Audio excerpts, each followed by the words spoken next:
afternoon, good evening, and good morning, and welcome back, everyone, to the Ambassador Wing and the Council of the Ones, Babylon 5, and Crusade review, and the final broadcast of the Council of the Ones. We have reached the end, my friends, and today we are going to be sharing our thoughts on episodes 12 and 13 of Crusade, Warzone, appearances, and other deceits. And with me today, I have my fellow council members. You've come to know them, you've come to love them, as have I. Fiona Wolf and Mountains of Elysium. Fiona, Elysium. Tropical storm is away again. It's away again. Bye-bye, tropical storm. Indeed. And to everybody in the chat, Archer Colin, everybody lurking out there on YouTube, Facebook, or Twitter, good to see you all as usual. And let me guess, my avatar isn't working. Of course. Of course my avatar isn't working. It's the last stream, and of course my avatar isn't working. Dirty it has gone beyond the rim. It has you gone dirty son of a drac. Dirty, rotten, stinking, festering son of a drac. I still don't know if it's something on stream. What's the stream thing with the duck? What's it called? StreamYard? I don't know if it's a StreamYard thing or if it's a YouTube thing. Not sure. I don't know. Colin, no, we will not be doing Legends of the Rangers because I don't have access to it. And honestly, for me, and me and this council have discussed this on numerous occasions, this is where the road ends for us. So it's not that I have any personal disdain for Legend of the Rangers. It's just that I don't have access to it. From what I've heard, it's a bit cringy. And honestly, I don't want us to overstay our welcome. But I will gladly do a little quick video at some point of like the last appearance of Jakar. Because Jakar was in that movie for a little bit. For a teeny tiny bit. And that's, yes. So, but we are, like I said, today we are going to be discussing Warzone, which, okay, I'm going to say this. This should have been either the first or second episode we should have reviewed. It shouldn't have been here at the end. Now, if it was Janice's intention for this to be kind of a flashback episode, okay, I get that, but still, this seems out of place to me. I understand we're going by what the guy said how to watch this, but still, I'm just like, this seems out of place. But now, appearances and other deceits, that wasn't, in terms of how the episode wrapped.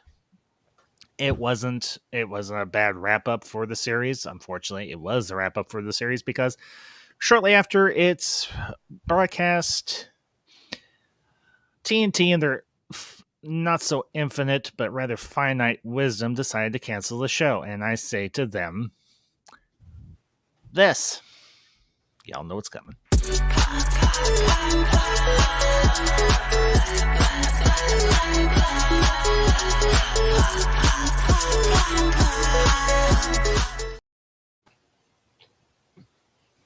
I am silently lifting my finger to in solidarity.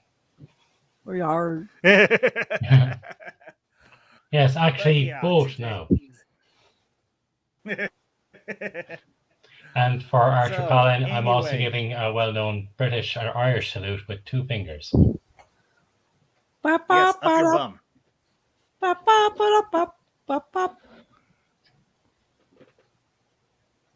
Yeah, Colin, I do have to agree. I'm pretty sure it was actually the first episode, but remember, we were doing this in the JMS watch order.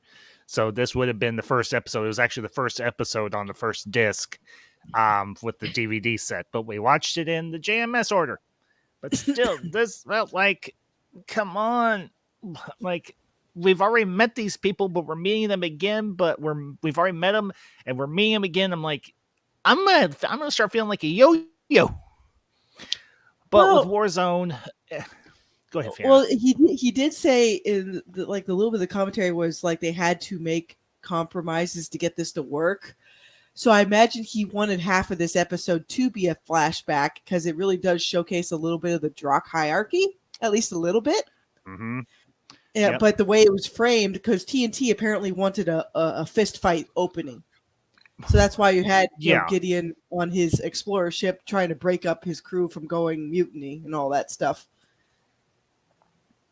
So, yeah. And honestly, this episode, now I'm not saying Warzone is a bad episode. I'm just saying how we're reviewing it, and the spot where we're reviewing it, it doesn't feel right. It just doesn't feel right. But who am I to countermand the great JMS, J. Michael Straczynski? But, this episode is it's relatively straightforward. We get reintroduced to everybody. We get introduced to Dr. Chambers. We get introduced to Gideon. We get introduced to Matheson. We get introduced to, of course, Galen, the Kosh of the episode, where he says, and so it begins. I'm like, okay, that's a bit on the nose, but I'll forgive it.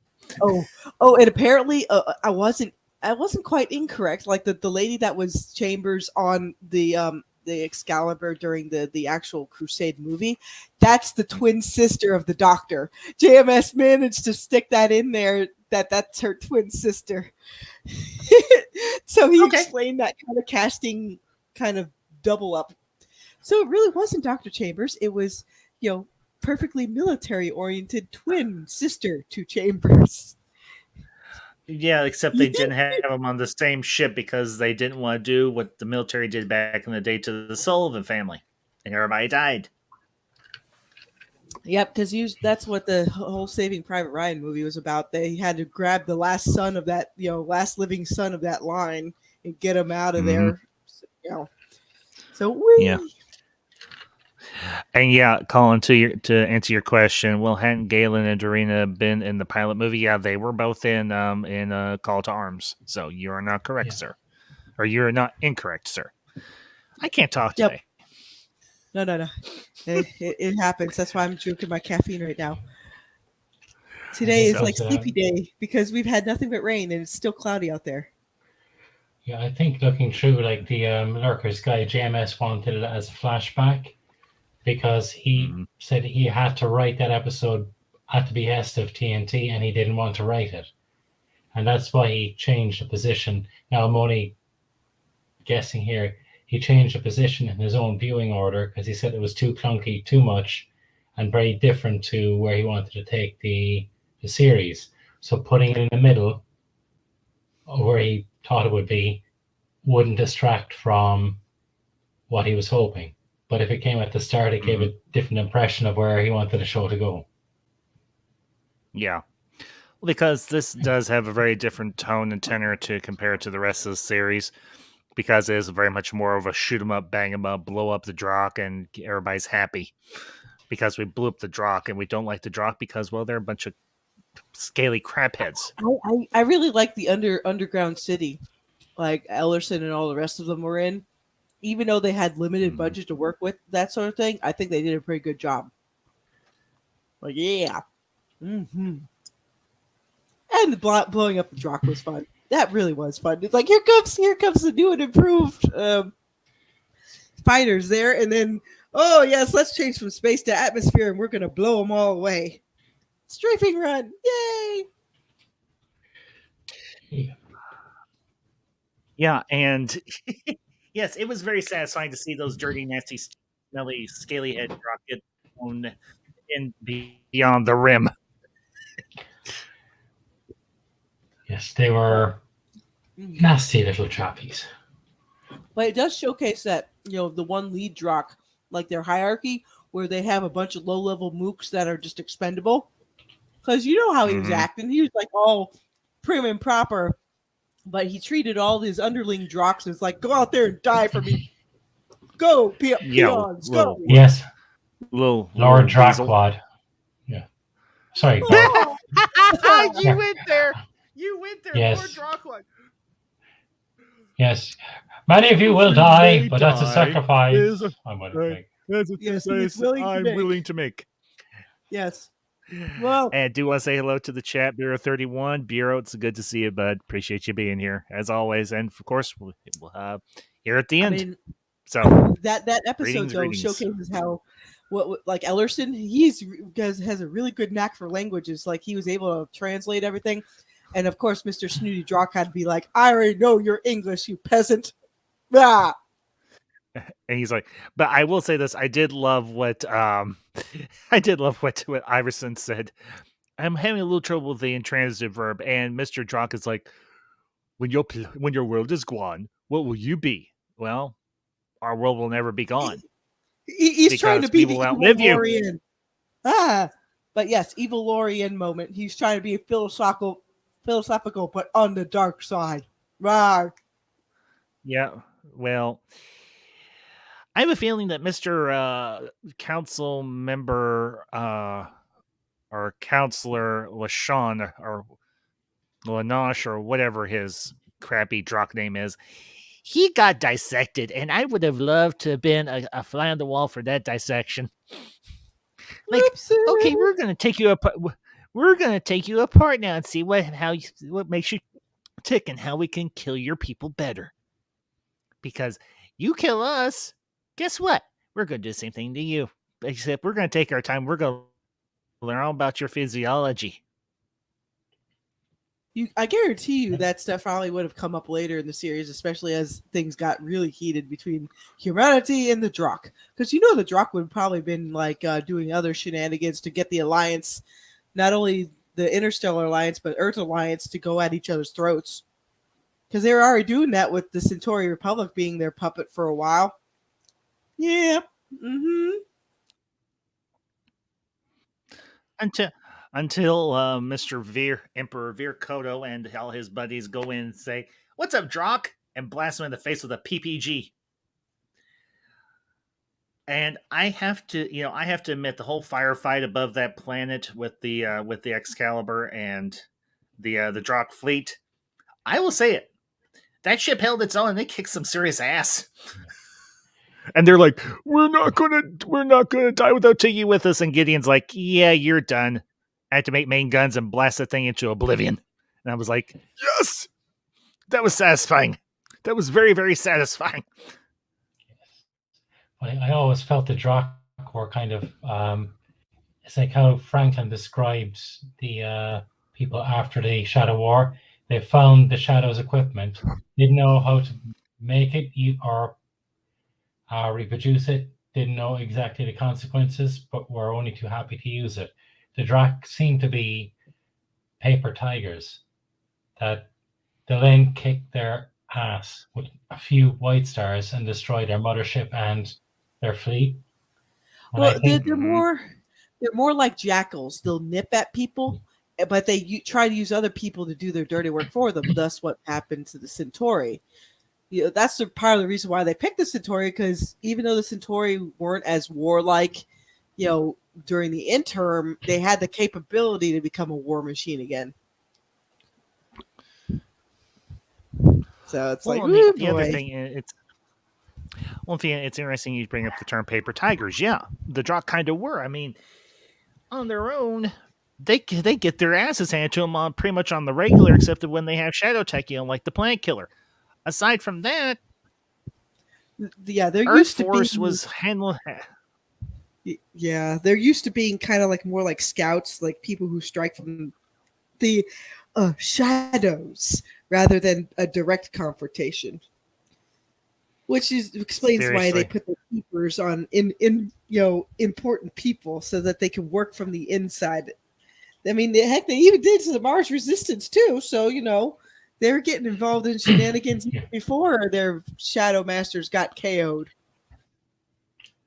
Well, the Shadows didn't exactly necessarily get KO'd. They were just like, "Hey, y'all get to go home. Y'all get to go out and meet all our friends we haven't seen in a while." And they're like, "Okay, bye."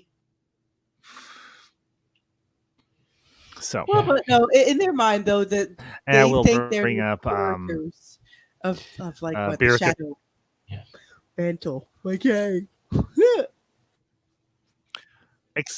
Except they're not. I'm gonna say it. They're not as cool as the Shadows. They will never be as cool as the Shadows. They will never have a name as cool as the Shadows. They're called the Drock. Wow, that's a anagram for the dark. Wow, I'm scared. You're the dark.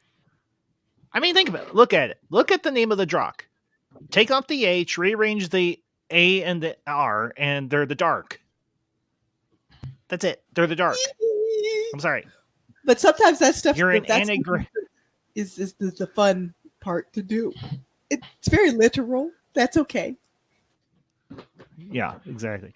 And I do have Beer 31's comment up here. According to JMS posts on the internet, the opening of the first episode aired Warzone was required by TNT to open with the fist fight. That doesn't surprise me. That really, yeah. And the funny little glitch with the Excalibur and its two sister ships, which are no longer with us, unfortunately. May they rest in peace. We live for the one, we die for the one. The main gun, one shot, and the ship is effectively powerless for an entire minute. I think I see a problem here. So, I forgot about that. Thank you, Colin. Ambassador Emperor Ko should know a thing or two. He did direct appearances. Yeah, this isn't the first time that Stephen First directed an episode of Babylon 5. He directed, I at least think, 2 or 3 of the main series, and I think appearances was the only one. Only Sam. Oh, sorry. Did I take the quiet part out loud? Oh, I love it. In some languages, Drock is spelled arsehole. Yes, you are true. But the Drock just loved messing with the humans, Minbari, and anybody else, because to them, the humans and the Minbari were the primary reason why their Shadow Masters got dethroned and went off with their grandpa to be like, goodbye, current universe. Would Lorien be considered their grandpa? I think so. We're going someplace cooler. Yeah, we're going someplace cooler where the rest of you yahoos do whatever it is you're going to do. Have fun living with all the mistakes the Vorlons made included. Yay! Yay! Not to mention the Shadows, because I'm sure the Shadows made some mistakes too. They're called the Drock or the Dark. I wouldn't Ooh, we're the be surprised if, like the rest of this Crusade series, you'd see some more of those plot threads pop up where it's just like, not again, stupid elder races. Yeah, we pretend that we were God and we did some really stupid stuff. I mean, what's the worst thing God ever did? Well, our God. I can't really think of anything. He fled the world, but that was for a good reason. So anyway, but yeah, Warzone. It's a relatively straightforward episode. Everybody goes boom. Everybody's happy, and we're off and running, trying to find a plate. We're trying to find a cure to the Drock plague, and of course, Gideon meets his old buddy Galen, who saved his butt in the way back after the Cerberus got blown up by a shadow vessel, by a shadow scout vessel. So I like the fact that it did showcase that his ship could keep up with the Excalibur no problem. It's like sneaky technomage ship, but excellent showcase of its capabilities for what it is. Well, not to mention it's all voice command. Ship, pursue, ship, link in, ship, go boom. Make things go boom. Just remember, we actually get to see. Go to the dentist. Sorry. No, it's okay. You're fine, Elise. Yes. Well, not to mention in this episode, we actually see Galen in combat, and he's very effective, which we would expect because, well, he is a technomage. He can do yellow lightning, which would actually make him kind of a Jedi, because some Jedi could use a form of Force lightning called Force Justice, which is essentially yellow Force lightning. Except it didn't kill. But in Galen's case, it does kill. Does that mean Galen's a Jedi? Nah. Jedi? He is not. No, but he does have some. He's a technomage. Some would consider he's a abnormal. Whee! Wouldn't you mean unnatural? No, abnormal in this Sorry. case. No, You don't want to make too unnatural. many references to other things, but yes. Let's see. I'm bringing up Colin's comment here. I'm not familiar with the military rank progression, but ensign to captain in 9 years must have been due to the war. Yes, Colin, that is entirely possible. Yeah, you can't. If There are in some people wartime, that they get early promotion, but if they have enough experience, sometimes they get combat promotions that'll elevate them a bit faster than normal. and those Let's combat see. promotions do stick. Those combat promotions can be made permanent. You just have to have enough higher ranking officers that'll decide to do that. Then the regular full lieutenant, So. and then you go, or I gotta look it up again. But yeah, I mean, because a full captain, I think is like a 05 for the Navy. Here, let me check. So, well, if Ian is looking that up, Alicia, any other thoughts on Warzone? I was just thinking how from your side of things, how Gideon dealt with the mutiny at the start, where he actually let the guys. He didn't hold anything under permanent record, even though it was a serious attack. He kind of said, "Look, people are scared," and he didn't ruin things. I think that was like just showed kind of good diplomacy, and that he's right for the job. Yeah, going forward. Oh, actually, yeah. For after the whole. Go ahead, Fiona. I managed to look it up. Okay, captain is actually 06 because I forgot that there's actually a lieutenant commander before commander. Yep. So yeah, that is fairly quick. But also, well, my brother's been in like 14 years and he's already a major. So for the Army, I think for the Army that's 05 here. But it can happen, especially if you see a fair amount of combat. And I'll bring up Colin's comment here. Anyone else have flashbacks to the Ranger training episode of season 5 when Galen addresses his ship as ship? Oh, yeah, when the one Ranger addresses the ship as ship. That doesn't necessarily bother me because, well, I'm not saying it's necessarily a bad thing, but most ships wouldn't have a name per se. It would just have a basic AI, voice recognition AI, kind of like the ship's computer for the Enterprise. Sorry, I just popped voiced in by the Major Barrett Roddenberry, Luxana Troy.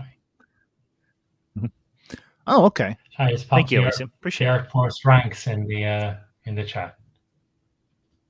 In the chat, okay. So yeah, honestly, as you were saying, Elysium, with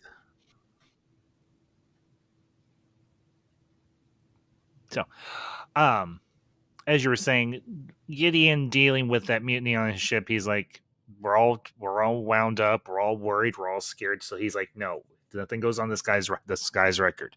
He didn't do anything wrong. No, nobody got killed. A few black eyes, a few blade lips, but nobody's dead. So he's like, no. I will say when they get to Mars and just before that, Matheson says, you do realize he's got higher ups in the Mars provisional government, and Gideon's like, yeah, and he's like, you better watch it. And then when we get that communication from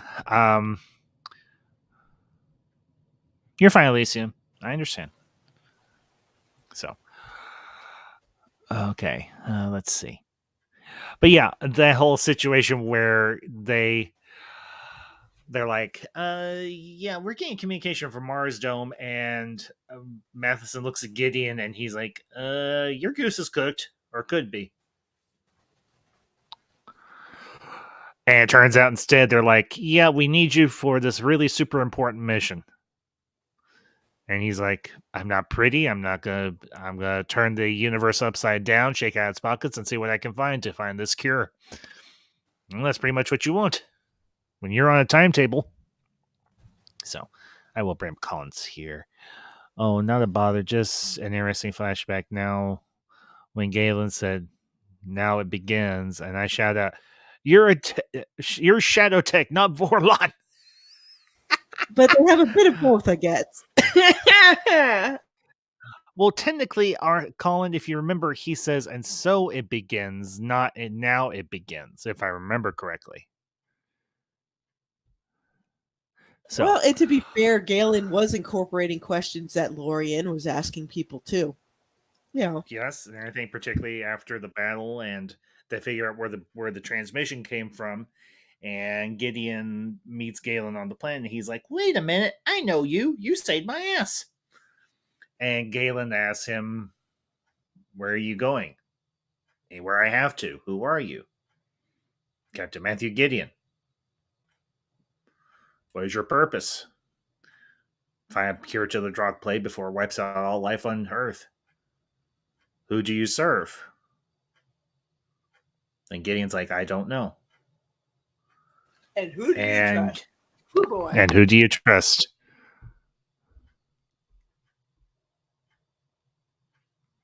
I bet you if Gideon had answered any differently, Galen probably would have thought about not following them. Just saying. Yeah, and I'll bring up Elysium's comment here. He's got in the private chat.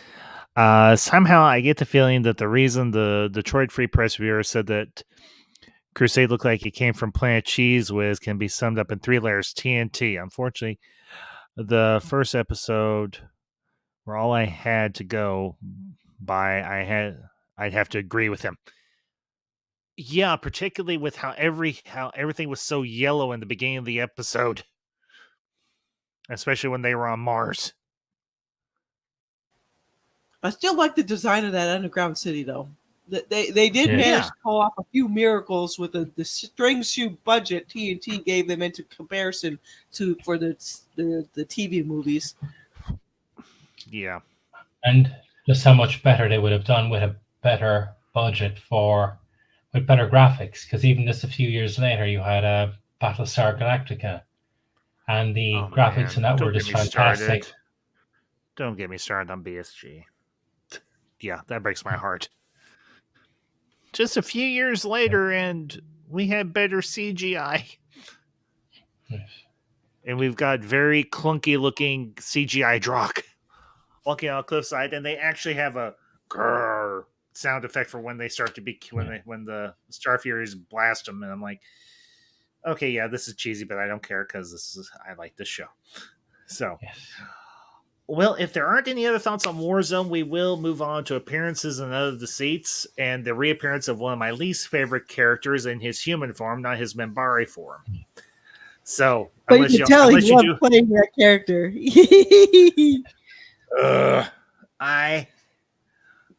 Wherein fashion saves the day. Because the fashionista guy, he manages to see, like, wait, they're all in a daisy chain with each other. And then Matheson's like, oh, crap, we missed something obvious. Oh, goody.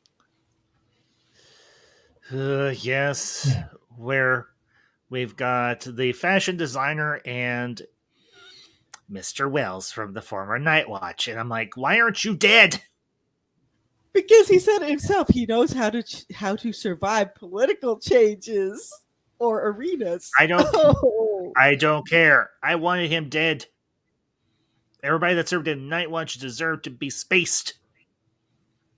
And then it recorded and say, you ever try to start an organization like this again, we're going to do the same thing to you. We're going to space your ass. We're anything that says Night or Watch, you get spaced. You see this guy right here? He's going into the well of a black hole, frozen for all time. That's what happened to those aliens that could break themselves into other people at the very end of the episode, but they didn't get to suffer very long. But man, I like the pleading it did near the close where it's like, wait, I know what you want. We can work things out. It's like not realizing like that the guy's brainstem was fried, so he couldn't talk anyway. Yep. But see, if it really wanted to cooperate, it would have opened with that. Yes, it'd be. Yeah, and of course, with any good sci-fi series, you have to have an episode where you have a energy-based life form that can transfer by touch or by dream or by doing the hunka chunka. Can't believe I but what limited that thing in this case is it was being more cautious than it was on the other ship. I mean, because on the other ship, man. I hope they scrub that other ship down. Well, hey, Earth Force, watch out. There might be some more creepy crawlies on there. Okay, and correct me if I'm wrong, but the alien that was in the little pod thingy, was it smoking a cigarette? Or am I nuts? It's possible. It's maybe somebody. I mean, for a minute there, I thought this was going to be a follow-up to the neighbors down the street where we had the little crazy aliens that actually believed in conspiracy theories about other aliens and that the aliens are us. And I'm like, wait a minute, is that this alien actually smoking a cigarette? The alien intelligences wanted some nicotine before they decided to go into the cryotube. Whee! Something like that, yeah. I wonder if Kevin ever met Minister Regent Pastels. Colin coming in with the humor. It was a seriously tragic moment in the Greek sense. So, yeah, this, appearances in the Deceits. We get the return of Mr. Wells. Ugh. But man, just killed that guy. That entity still was pretty smart because it caused the cardiac arrest inside the body that it was in, so that somebody from the med lab staff would commit the grievous sin of like, wait, don't go in there too soon. You went in there too soon, and it was able to jump bodies. Oh, yay. Yes. But to be fair, in other episodes, you could see Franklin would have done the same thing. I got to save this patient. So I wouldn't be too critical of that doctor. But that's why the entity did that, though. It wanted somebody to be like jump the gun, to provide basic aid. Because in any normal situation, if it didn't have like some like biosignature energy being inside, it would have been just fine. But no, it needed a fresh host. Yeah, it needed a fresh skin suit. Imagine what would have happened if it had gotten into Lieutenant Matheson. Matheson, being a high-powered telepath, had been like, yeah, you're not doing anything with me. I'm just going to push you out of my body. We're going to shove you out of the airlock. Well, it could have had a weakness against that because even though he was the first one to check out the ship, he did sense those different EKGs within the bodies, and that made him a little bit perturbed, And then the doctor only confirms it later. So, but you never know.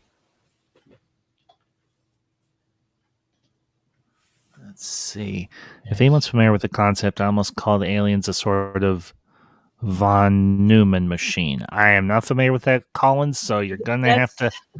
Go ahead, Fiona. That's where the probes can multiply and then keep making multiplications of themselves and keep exploring. Mm-hmm. Like they take material that they need and then they just make replications of themselves and keep scouting out the area. They don't have to be piloted or nothing. They just keep going. You mean like the replicators from Stargate SG-1? A little bit like that, yeah.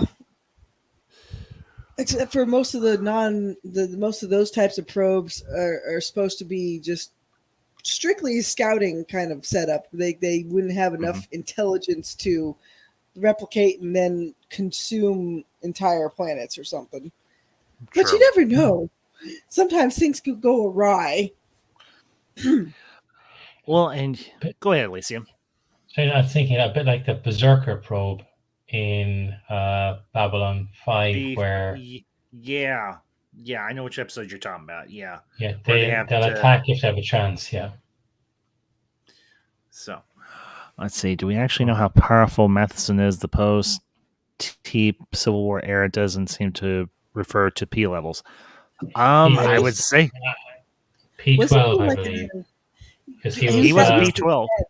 I think he was at least a 10 minimum because he was considered for Psycor, for Psycop, rather. Yeah, and you have to be 12 for that, I believe. Yeah. So he was right on the cusp of being a Psycop, so he was pretty high powered. So. Oh, actually, we're wrong. In the in his bio on the Babylon wiki, it says he's P6. Huh. That's it? Oh, okay. Yeah, which I found that was surprising. You can intern with the Cyclops as long as you're P5 or above, because that's what Lita did, and Lita didn't like it, so she left. Yeah, that's true. Let's stick his bio in the chat there. So, Whee! But this episode is, I hate to say it, but this is your very baseline hostile or perceivably hostile alien, non-corporeal alien entity that wants to take over and go on to another planet, and they're like, if you just send us to another planet, we'll just leave you all alone. And Gideon's like, yeah, screw off. There's no way in hell I'm going to let you get near another planet.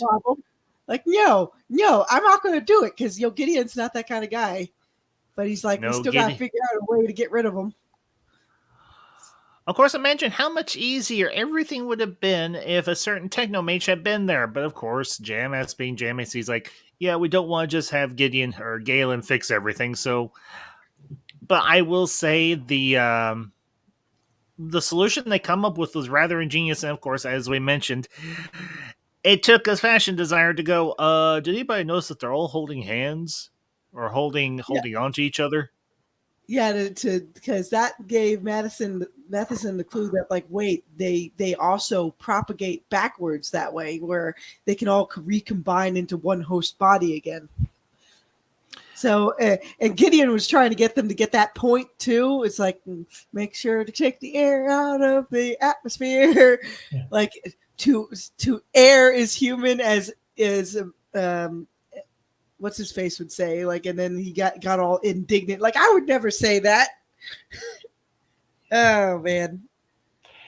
It's interesting, kind of each kind of entity is almost like part of the one organism, but each of them have self-preservation. Yeah, the basically the one who took over, not Naroon, Mr. Wells. Yeah. Mr. Wells. Yes. But he was saying Mr. their Why whole aren't you race. dead? Yeah, he was saying their whole race decided to, instead of exploring the stars through ships, they would explore through other people, like parasites. Yay!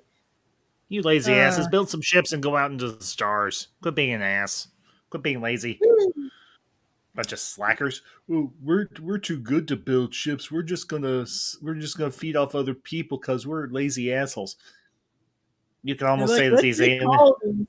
Yeah, let's make colonies by overtaking everybody else. Since that's no better than the Goa'uld. Like, come on, yeah.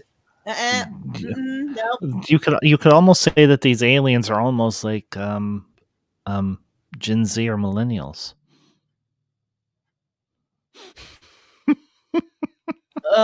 Honestly, to be fair to my cohorts that are after Gen Y, we haven't inherited the best stuff. Nope. Afford a house? What's that? Huh? Let's see, like the Xenon terraformers from the X video game series. I'm not familiar with that one beer 31, but I'll have to look into it. So let's see. Bring up Colin's comment here. Just saw the fact that there's an episode in Stargate where Daniels ended up as a psychic life raft for dozens of minds. That was a good episode, actually. I haven't watched BSG in a long time. I don't even know if it's streaming anywhere. No, it's still streaming on a few places, but Yes. honestly, I just bought the DVDs so I can, because you know what? When the internet goes down, I'd like to be able to watch things. Yeah, That is BSG true. is streaming on Peacock, and Oh, is Stargate it? will be streaming on. They're taking it off all platforms, and supposedly from December they'll be streaming on Amazon.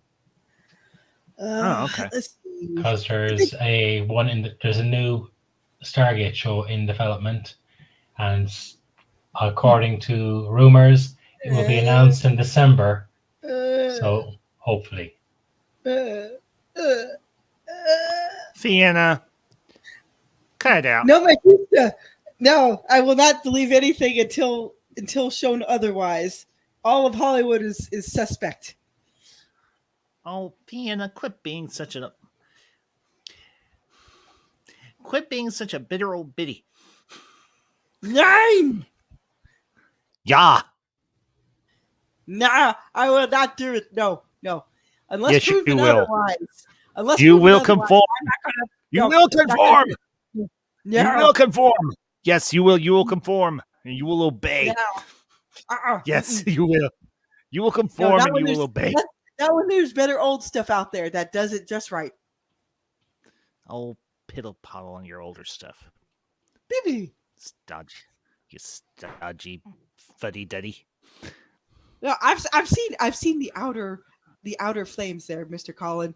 Like nobody who's part of any established franchise from the past 4 or 5 decades is really happy at the moment.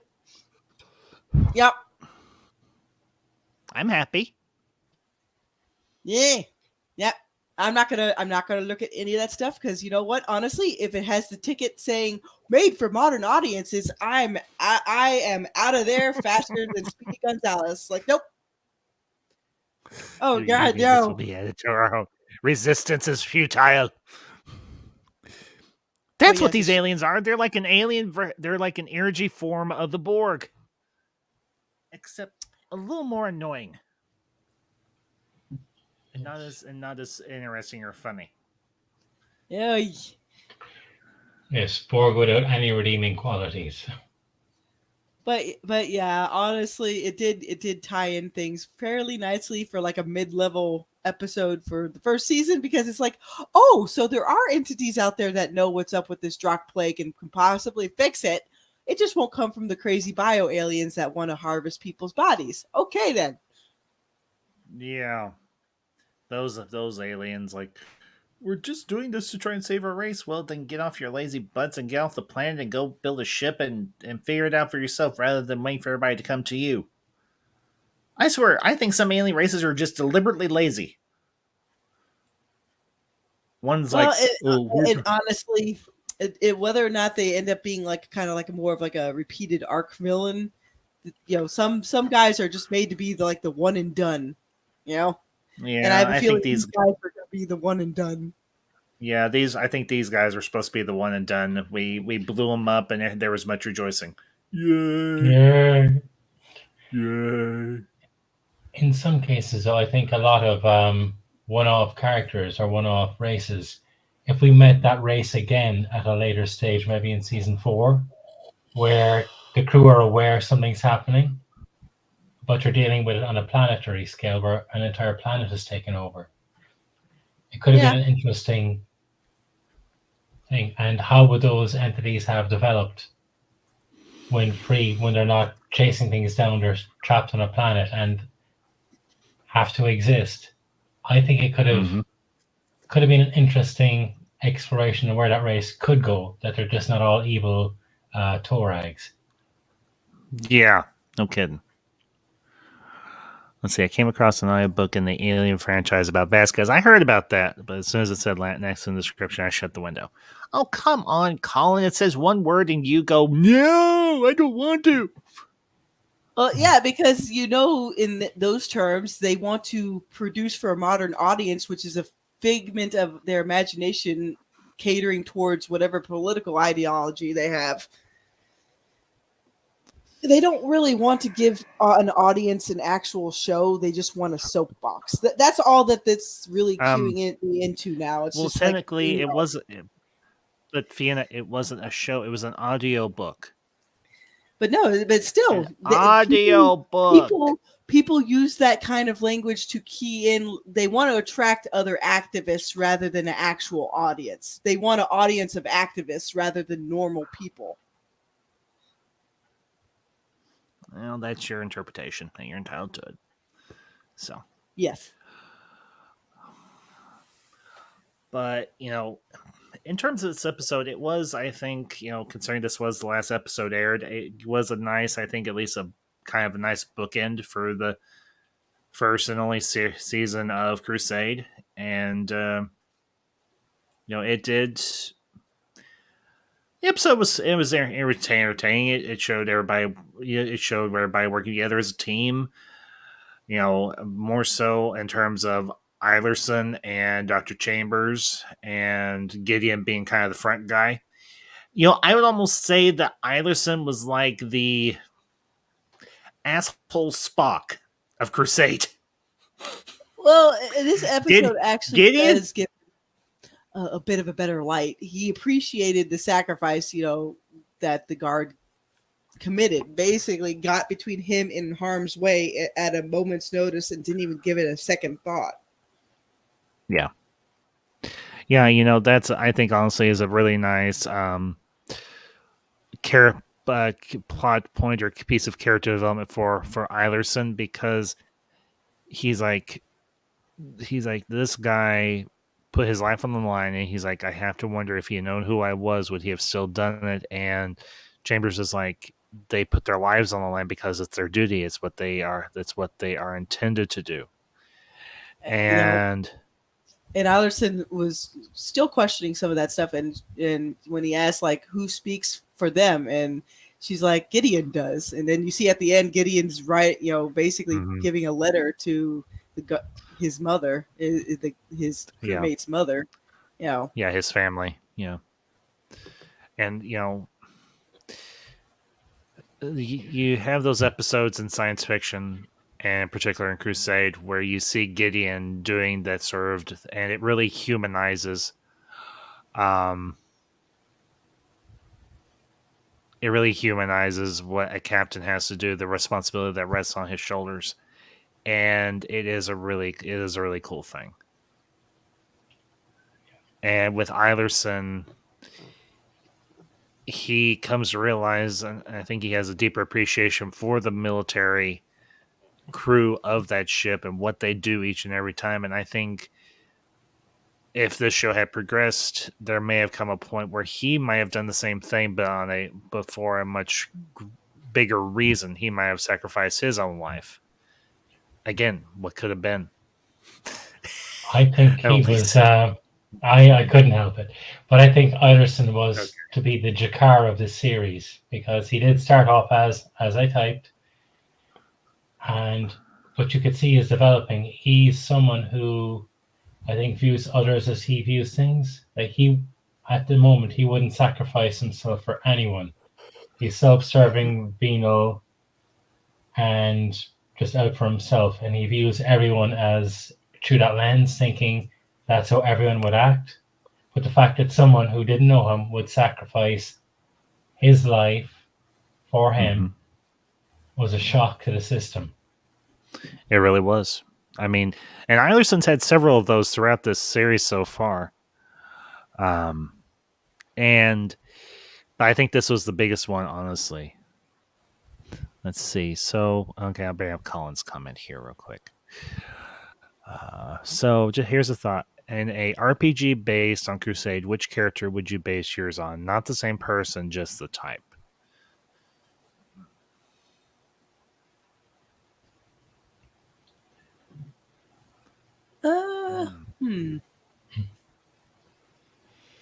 Take away the intelligence, I'm probably Eilerson. Sorry. I would have to say,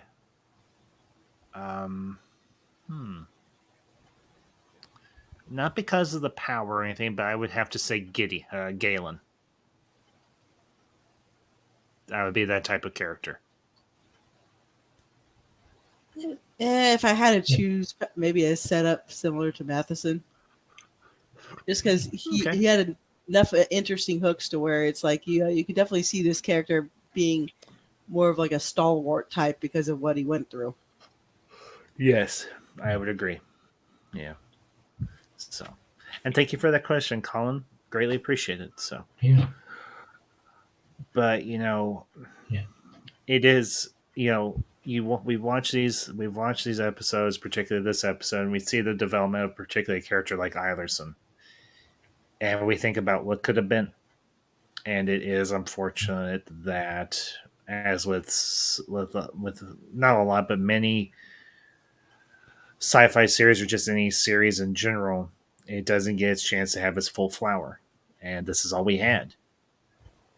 And I will say, being this was the first watch through, won't be the last watch through for me for Crusade. I'm glad we did do these reviews. I'm glad we got a chance to review these episodes and to explore these characters, because this was a cast I really had grown to appreciate. I mean, I would have to say the standout characters for me in this series in particular, it was Eilerson, and it was honestly, and y'all may find this, well, people won't find it odd because it's my own personal preference.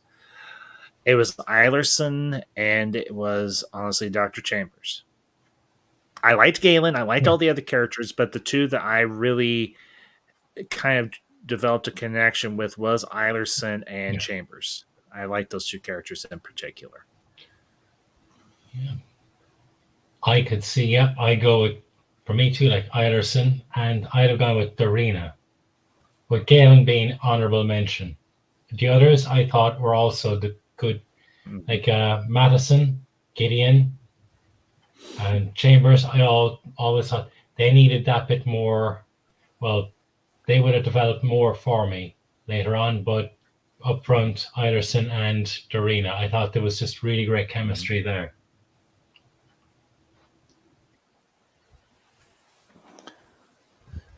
So, yeah, and Colin brings up. Well, Fiona, let me ask. Let's give you a chance. Your standout characters. Who did you connect with? I would have to say, ultimately, like probably, even though they didn't get as much airtime, I really did like what could have been with Matheson, because he has that kind of like heroic backbone that I'm looking for in characters, and to some extent Gideon too. But Gideon's more of like the chaotic good guy, and Matheson's more of like that traditional, like straight-laced character I'm looking for. Galen also had his moments too. Like probably those ones stood out a little bit more for me, because to me, like there's certain character arcs that will naturally get more attention because they are going from like that negative to positive kind of setup. But for me, I like character types that are already pretty sure of who they are and what they're going to do. So yeah, I can understand that. I even agree with it. So actually, one thing as this is the last one, how about we extend that out to the entire franchise, Babylon 5 and Crusade. Who would? I mean, and I say to the chat too. Yeah, the chat as well. Everybody that's watching on YouTube or Facebook or Twitter.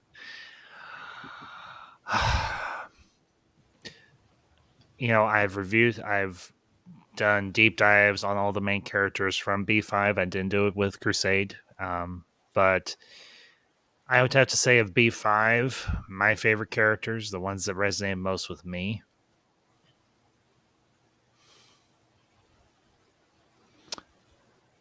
my name's not my namesake, but my tagline, my tag name, Ambassador Caution and Wreck.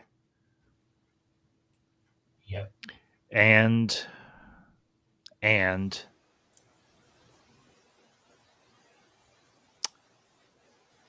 the one who is, or the one who will be, Captain John Sheridan.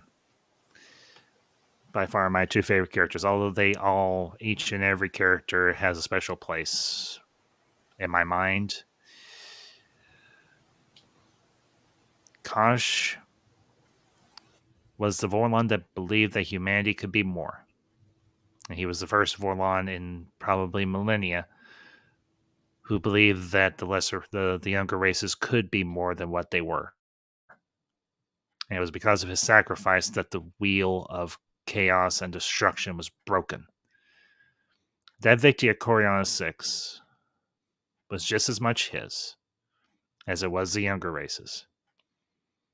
And it took Kosh sacrificing his life for all the younger races to be set free from the wheel of chaos and order and be allowed to come into their own destiny.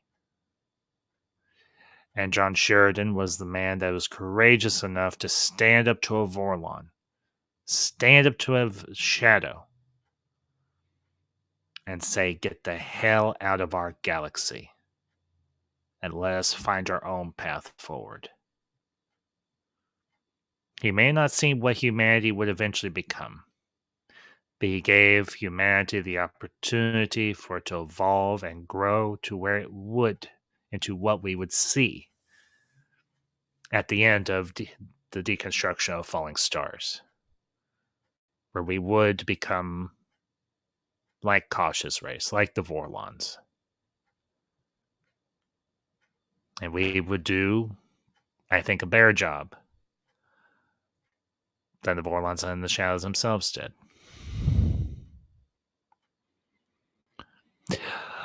Colin, we did it in chronological order in terms of release and watch order for the series itself. So no, you were, Colin, you were here for Deconstruction and Sleeping in Light. I am pretty sure you were in the chat for both of those. We did do those, but we did them at the end of their respective series or seasons. We did Deconstruction of Falling Stars at the end of season 4, and we did Sleeping in the Light at the end of season 5. So the reason we did Crusade afterwards was this was an append. To me, I look at Babylon 5 as a book, and Crusade was an appendices to that series. So here's where we put it, and this is how we reviewed it.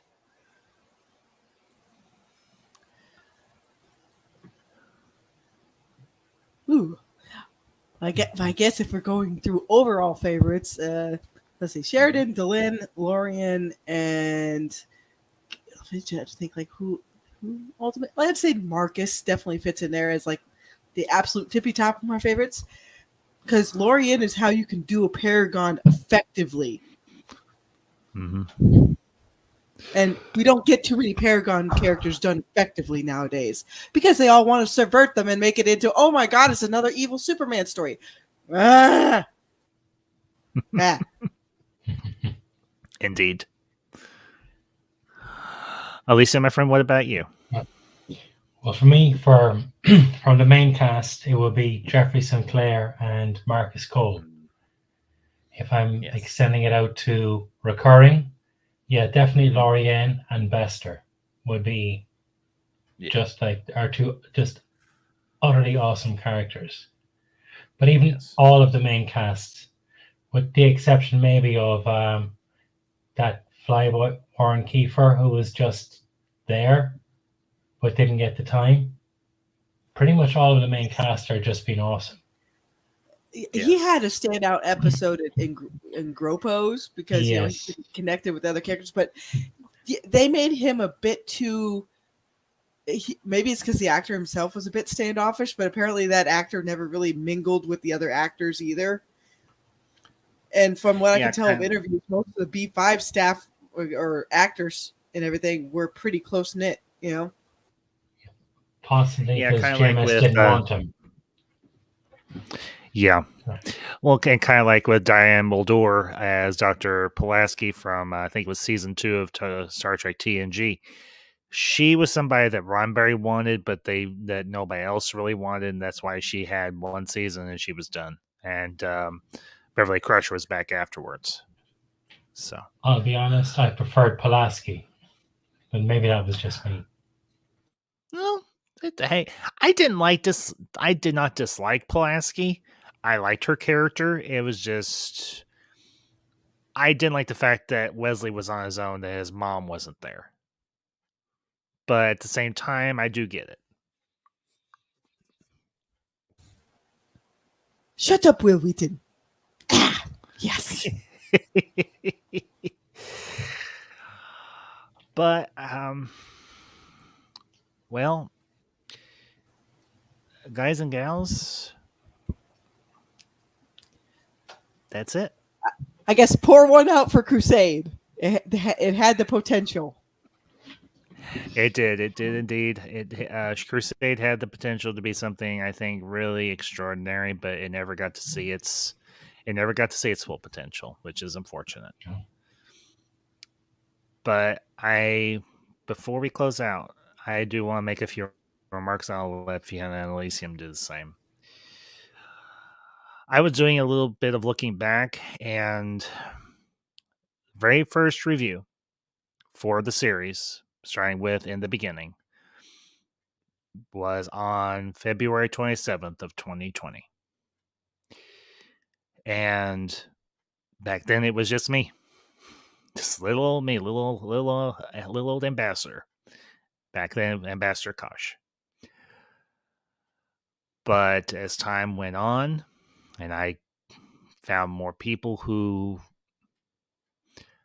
enjoyed the series, others came on, others stayed, others moved on.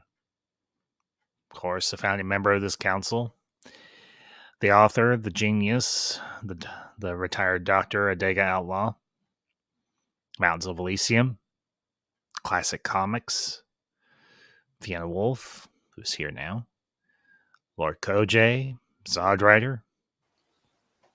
All of them were a part of this council, are a part of this council.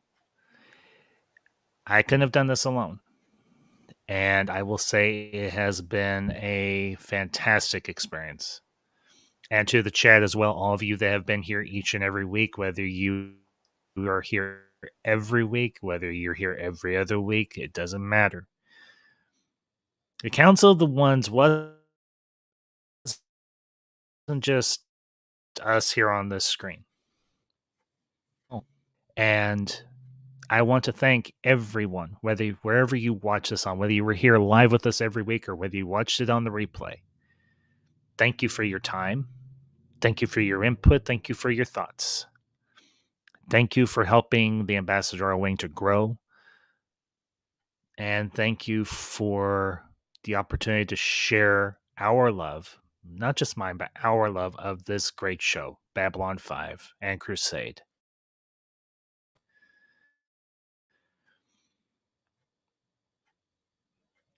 And I will quote Mithrandir, Gandalf the White. I will not say, do not weep, for not all tears are an evil. And though this series is at its end, the bonds that have been forged here will not be easily broken. Hopefully they'll never be broken. And while the council may end, there is a future for us, those of us that will go on to do other things. And to you, my fellow council members, Fiona Wolf, Mountains of Elysium, those that aren't here with us, thank you for your encouragement. Thank you for your friendship. Thank you for your time and your effort and your energy. They did not go unrecognized by myself or by the chat.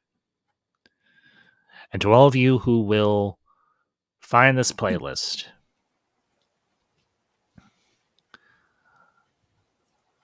we hope that you enjoyed this series as much as we did reviewing it. We hope that you will add your thoughts to it in the comments.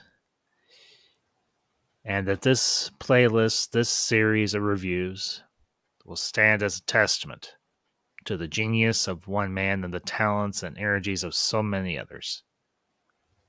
Mr. JMS, J. Michael Straczynski. JMS, we say thank you. I say thank you. Until Vinny. Give sci-fi bigger budgets. Thank you. Much bigger. Lacey, the floor is yours. Well, I had fun. See, because I don't mind talking about old things I enjoy. Yay!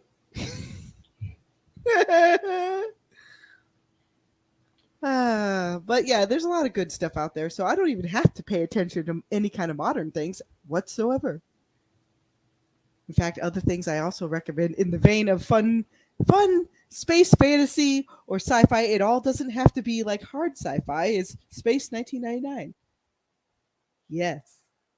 Has very wonderful cosmic elements, and they did a lot with practical effects. I think that's what a lot of shows are missing nowadays. Like, everybody wants to go super 3D and CGI, but practical effects still have their place, and I think can work quite well. But it's been a lot of fun on this lovely road. Made me remember why I like some old shows too, besides Babylon 5. Yes.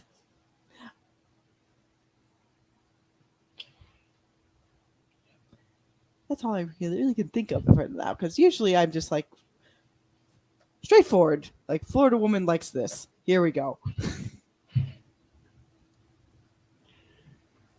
Well, for my part, Babylon 5 is possibly the greatest sci-fi show made. It has got some of the greatest characters I've seen on television. And it's made me laugh, made me cry. In really dark times, it kept me going and it gave me hope. It's a testament to JMS that how the characters he wrote, things he said, has made a huge difference in my life. Some episodes made me question my own path. One episode in particular, and we mentioned it already, Gropos. I was watching it not long before my father died. And that line, talk to your father. Say what needs to be said. I took that to heart and I had that conversation with my father. And I have never regretted a day since, because we said everything to each other that needed to be said. And we did say that, the last things. I love you, Dad. Anything that was held up that we kept in our guts, that hadn't been said, we said to each other. And I thank JMS and the show for helping me to do that, because I don't think, without seeing in that show the consequences put in such a poetic and beautiful way, that I would have done it. I was too wrapped up in the grief to see what was before me. And that episode opened my eyes. Now, there have been other episodes that have done similar for me, but that's something that has stuck with me, and I'm grateful to JMS for writing such a wonderful show, and wish Crusade had been given the opportunity. And I do hope, though it's looking less likely, that with the reboot, we may get more of the same, because I want to see what JMS can do with that franchise, and I want to see more. And I also want to thank the ambassador for having me on for these past few years. And I've loved being along on the journey, revisiting this wonderful show. And I think I also want to thank the chat who've been along with us, because like the cast of Babylon 5, this has become a family. And I want to thank each and every one of you. And I think there's not much more I can say. And thank you, Ambassador, thank you, Fiona, and thank you to all the past members of the council who've been along with us. And I'm the stubborn member of the family. Yay! But we loves you, Fiona. We loves you. Remember, Keep reading things from before 1980. All right, Fiona. Well, and with that, folks, we have, as I said, we have reached the end. But as one journey comes to an end, as we close one book, a new one will eventually open. We have been in discussion, not all of us, but some of us that were members of the council, myself, and a few others, and everything that have been friends and associates of the channel. We are in discussions and everything. We have decided we will be doing a review series for the Orville seasons 1 through 3, and heaven willing, further adventures of the Orville. But we will be taking a few weeks off and everything before we do start that series or anything. We may get through the holidays first, and then that might be something we will approach next year. Because this has been a long journey. It has been a fun one, but everybody needs a break. But again, it has been a pleasure. It has been an absolute delight to discuss this series with you all, both here on the panel and in the chat and in the comments. So, and I do want to acknowledge one other member of the council. I'm meant to do so, but I forgot him, and that was, of course, Mr. MB Geek of MB Geek Let's Talk. May not have been here all the time, but when he was here, he always had wonderful insight. So to you, Mr. MB Geek, member of the Council of Ones, thank you. So, here's a surprise recommendation, though. I actually recommend the Orville, even though it's made in modern day. It doesn't have modern day audience sensibilities. It actually wants people to watch it. Yes, we know, Fiona. We know. So that's my that's my sterling steel kind of like ring of approval right there. Like, there you go. It is possible to get this curmudgeon to watch something made after 2010. Yes, we know. So, all right, folks. Y'all have a great weekend.